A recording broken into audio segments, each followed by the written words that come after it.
মার স্নেহ কাকে বলে জানি না, বাবার আদর কি বুঝতে না বুঝতে এই বিরাট পৃথিবীতে দেখলাম সে ছাড়া আমার আর কেউ নেই।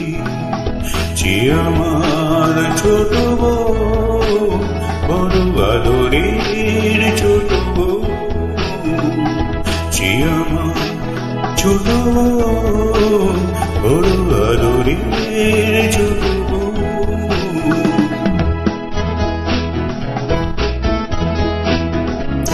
ভালো করে যখন সে কথা শেখেনি, তখন থেকে সে যেত বাজনার হাত ছিল ভালো আমার, তার সাথে বাজাতাম জীবন রাস্তায়